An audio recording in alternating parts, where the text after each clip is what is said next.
Olá, que bom ter a sua companhia para mais uma análise aprofundada aqui no nosso canal. Antes de a gente mergulhar no tema de hoje, que tal já deixar aquele like e conferir se a inscrição está ativa? Ajuda bastante a gente a continuar. Hoje o nosso foco vai ser a movimentação recente do Supremo Tribunal Federal, o STF, sabe? Especificamente na área do direito administrativo. Vamos dar uma olhada num compilado de decisões bem importantes que saíram nos informativos do tribunal ali entre os números 965 e 1002. A ideia aqui é tentar entender os pontos principais, sabe? As sacadas que estão moldando como a administração pública funciona, os direitos de quem trabalha nela e até onde vai a responsabilidade do Estado. Vamos nessa? Ok. Então vamos começar. Para a gente organizar a conversa, que tal começar pela estrutura mesmo da administração pública? Como ela se organiza e como lida com o pessoal? Perfeito. E olha, um ponto interessante para a gente começar é como o Estado pode se estruturar para prestar serviços. A ADI 4247, lá do Rio de Janeiro, trouxe uma definição bem relevante. O STF validou a possibilidade de fundações públicas, aquelas criadas pelo Estado, mas com personalidade de direito privado, tipo algumas da área da saúde, Sei. poderem contratar pelo regime da CLT, o regime seletista, né? O mesmo da iniciativa privada. Interessante isso. Mostra uma flexibilidade, né? O Estado usando uma entidade com um jeitão mais privado para executar um serviço público. Entendi. É como se fosse um braço mais ágil, talvez, para certas áreas. Mas, e para entrar nessas vagas ou em outras no serviço público? Continua valendo o concurso, imagino, com regras iguais para todo mundo. Exatamente. O princípio da isonomia, da igualdade, é chave aqui. E a ADI 5358, lá do Pará, reforçou bem isso. Essa deu o que falar, né? Sem esse empurrãozinho só por já ser da casa. Faz todo sentido, né? Se não vira um clube fechado. Agora, um ponto que sempre gera debate. Cargo em comissão. Livre nomeação, livre exoneração.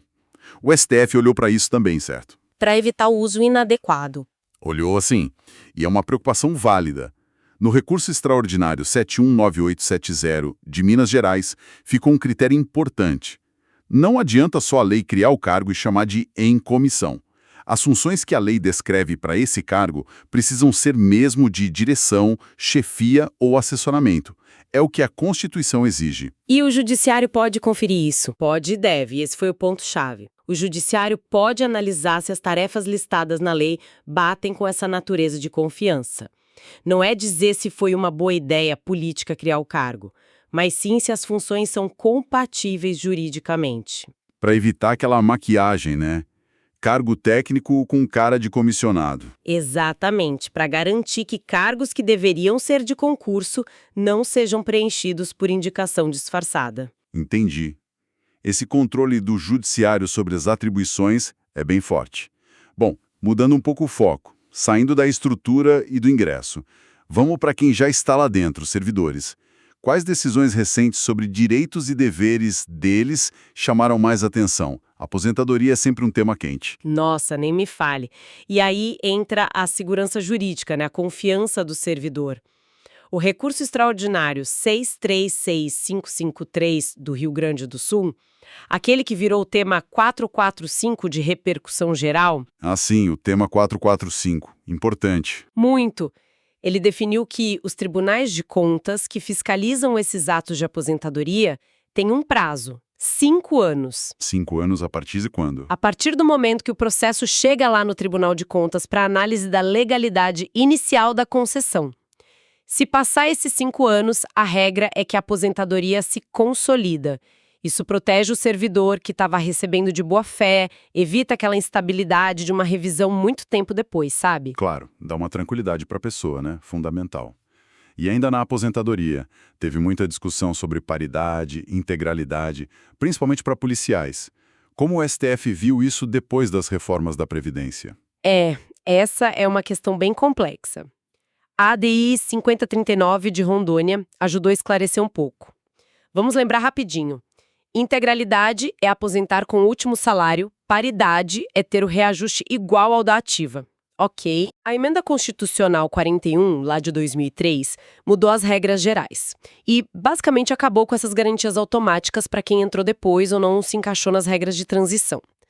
O STF entendeu que a Lei Complementar 51, de 85, que é a da aposentadoria especial dos policiais, não era suficiente, sozinha, para garantir esses benefícios nas regras depois da Emenda 41. Idade e paridade nas regras pós-reforma precisaria de uma lei local, tipo estadual, dizendo isso claramente e respeitando a Constituição atual, as transições.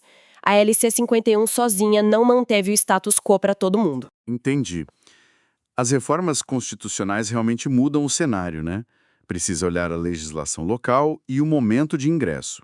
Bom, mudando de servidor. E quando ele responde a um PAD, um processo administrativo disciplinar, e também a um processo criminal pelos mesmos fatos, a absolvição no crime salva da punição administrativa? Olha, esse é um ponto clássico, né? A independência das esferas. O RMS 32357, lá do DF, reafirmou isso. A regra geral são independentes. A administração pode punir a falta funcional mesmo que o servidor seja absolvido no crime. Sério?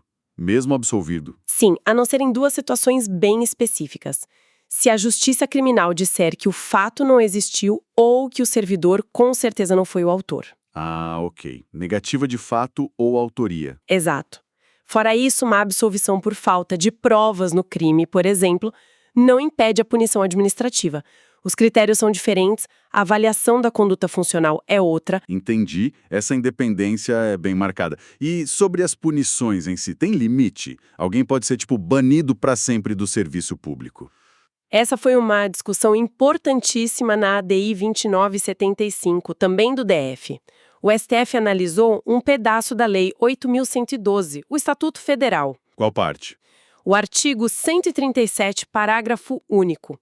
Ele dizia que quem fosse demitido por atos muito graves, tipo improbidade, corrupção, ficaria impedido de voltar ao serviço público federal. Para sempre? Para sempre. Nossa. Pois é. E o STF disse? Isso não pode. Declarou inconstitucional. O argumento é muito forte.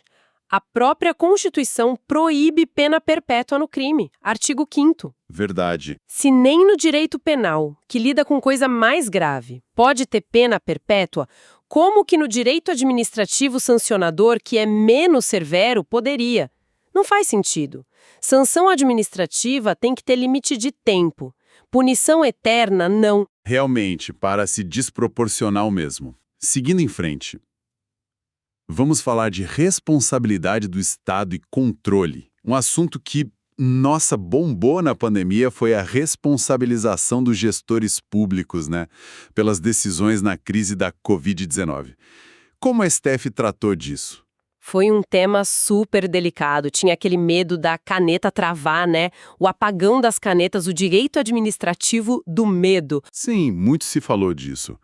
As decisões em várias ADIs, como a 6421, que olharam a MP 966 de 2020, foram nessa linha. O STF manteve a regra da MP. O agente público só responderia pessoalmente, na área civil e administrativa, por atos ou omissões na pandemia, se agisse com dolo, intenção ou com erro grosseiro. Erro grosseiro. Mas o que é erro grosseiro nesse contexto? Aí que está o pulo do gato.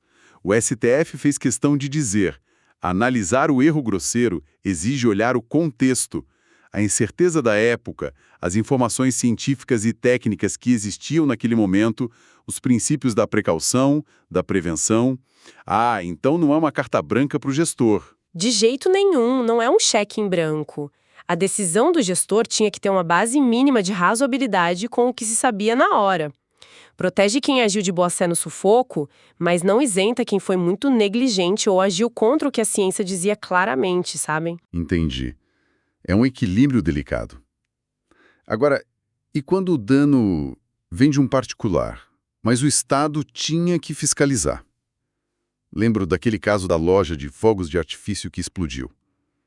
O Estado é sempre responsável se algo assim acontece? Não automaticamente. O recurso extraordinário 136861, de São Paulo, virou o tema 366 e esclareceu isso. A responsabilidade do Estado por dano causado por atividade perigosa de particular, como fogos, depende de provar uma falha específica do Estado no dever de fiscalizar ou licenciar. Uma falha específica. Tipo o quê? Tipo, o Estado deu a licença mesmo sem cumprir os requisitos de segurança, ou então sabia que tinha uma loja clandestina ali perigosa e não fez nada para fechar. Entendi. Não basta a atividade ser perigosa e o acidente acontecer, tem que ligar o dano a uma omissão concreta do Estado, uma falha no dever de agir. No caso julgado, o STF até disse que o município não falhou, porque o licenciamento estava pendente e não provaram que ele sabia da operação irregular. Certo. A responsabilidade por omissão não é presumida, tem que provar a falha do Estado. Para a gente ir fechando os exemplos, um ponto sobre contratos e delegação. O STF analisou se dá para delegar policiamento de trânsito, tipo aplicar multa, para empresa estatal. Analisou sim, e essa decisão, no RE 633782, de Minas Gerais, o tema 532, gerou bastante discussão. Imagino. E aí, pode ou não pode? O STF disse que pode. Considerou constitucional delegar certas atividades ligadas ao poder de polícia de trânsito para empresas públicas ou sociedades de economia mista, aquelas entidades controladas pelo Estado, mas que são SA, por exemplo. Que tipo de atividade? Multar pode. Pode. Operar radar, processar e aplicar multa, administrar pátio. Essas coisas podem ser delegadas para essas entidades. O tribunal fez uma ressalva importante. Atos de coerção direta, sabe? Mandar parar o carro, apreender o veículo. O núcleo duro do poder de polícia. Isso continua com agente público estatutário. Mas as atividades de apoio, fiscalização instrumental, aplicar a sanção, isso poderia ser delegado. Interessante essa divisão. Busca mais eficiência, talvez? A ideia é essa, mais eficiência, mais flexibilidade na gestão, mas, claro, sempre levanta o debate sobre até onde pode ir essa delegação de poder de polícia, né? Com certeza. Bom, a gente passou por vários pontos aqui, hein? Estrutura, pessoal, direitos, responsabilidade, delegação. Se a gente fosse fazer um resumo, quais seriam as grandes linhas que o STF está seguindo no direito administrativo com base nessas decisões? Olha, eu vejo algumas linhas claras. Uma é essa busca por equilibrar a eficiência e a flexibilidade da gestão pública. Como nas fundações seletistas e na delegação do trânsito. Exato. Equilibrar isso com a proteção firme dos princípios constitucionais, a isonomia nos concursos, os limites para os cargos comissionados, não ter sanção perpétua. Isso mostra essa preocupação forte com as garantias. Faz sentido. E notei também uma ênfase grande na segurança jurídica, né? Proteger a confiança de quem lida com o Estado, como no prazo das aposentadorias. E também tentar definir melhor a responsabilização. Isso. Tanto do agente público com um erro grosseiro contextualizado, quanto do próprio Estado por omissão, exigindo a falha específica, não é uma responsabilidade genérica. E claro, a gente vê o STF adaptando conceitos antigos, como a independência das esferas, ou lidando com o impacto de grandes mudanças, como as reformas. No fim das contas, o que essas decisões mostram é a Constituição sendo aplicada na prática, né? Princípios como legalidade, moralidade, razoabilidade ganhando vida em casos concretos da administração. Acompanhar isso é fundamental para todo mundo que lida com o setor público. Com certeza. E para a gente fechar com aquela provocação para quem nos acompanha, essa decisão sobre delegar parte do poder de polícia de trânsito, ela talvez abra outras portas, não? Ah, sem dúvida. É a pergunta que fica, né? Até onde essa lógica pode ir? Será que outras atividades que hoje a gente vê como exclusivas do Estado poderiam ser delegadas no futuro buscando essa tal eficiência? Mesmo atividades mais sensíveis. Pois é. Quais seriam os limites que a Constituição não deixaria ultrapassar? E o mais importante, como garantir que essa busca por eficiência não passe por cima dos direitos das pessoas e do controle que a sociedade tem que ter sobre essas funções? É uma reflexão e tanto sobre o futuro do Estado. Algo para a gente ficar de olho. Uma reflexão excelente para a gente terminar. E com ela chegamos ao fim da nossa análise de hoje sobre essas decisões do STF em direito administrativo. Esperamos que essa conversa tenha sido útil, tenha trazido alguma luz. Se você curtiu essa discussão e quer continuar por dentro das nossas análises, não esquece, confere o like e a inscrição aqui no canal. Isso ajuda muito a gente. Muito obrigado pela atenção e até a próxima.